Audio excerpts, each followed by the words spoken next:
initially, there were a lot of different arts going on, but what was made most famous was the UFC by Rorion Gracie.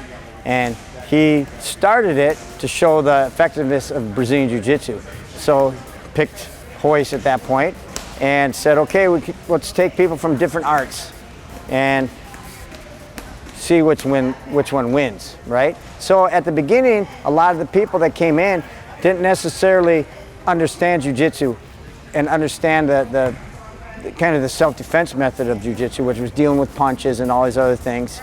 And so there was a head start for definitely the Jiu-Jitsu people.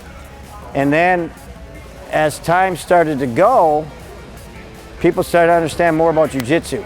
So then they started to figure out how to counter it. So then all of a sudden the dominant wrestler who was able to dictate whether the fight stayed up on the ground or stayed up on the feet or went to the ground, they had now the ownership of the arts, right? They take it down, they knew how to not be submitted, but they knew how to stay up on top. Then people started to get a little bit more crafty on how to get, how to stop the takedown, and they started getting better at striking. So now the wrestlers had to learn how to strike, the Jiu-Jitsu people had to learn how to strike, and it just kept on building and building and building to the point now it's not necessarily which art is better, it's which hybrid fighter is better. Who can blend it better together for them. So you have great strikers that do enough to mitigate the takedowns and it can keep it on their feet, but they understand what to do if they do end up on the ground. And then you still have the great ground fighters who now know how to potentially outstrike the striker. What did MMA, UFC boil down to in the end? What two arts? Well, I wouldn't say two arts. It can't be two now. Put it this way, 70% of the UFC roster are wrestler-based, are wrestlers. And the other hunk are going to be Jiu-Jitsu and strikers. But Jiu-Jitsu and the groundwork is still such a huge part of it.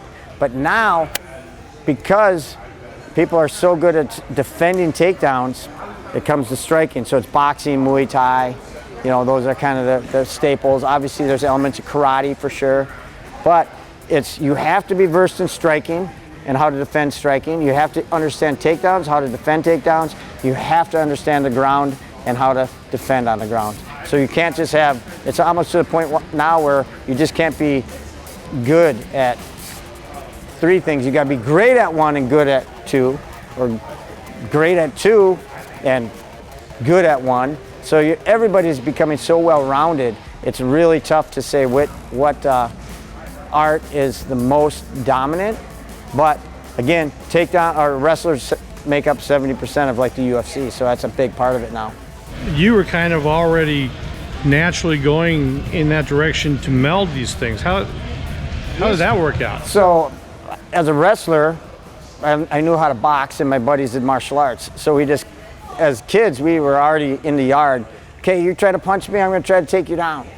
Of course, I didn't understand the submission game when I was a kid, but I understood the ground and pound game a little bit.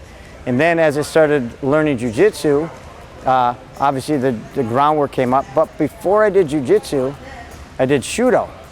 And Shudo started fighting kicking, punching, knee, takedown, submission on the ground in the 80s, 85, 86. Vale Tudo was obviously happening in Brazil, but we did Shudo, which blended the Thai boxing, the wrestling, and Japanese Jiu-Jitsu and Judo together on the ground, and catch wrestling.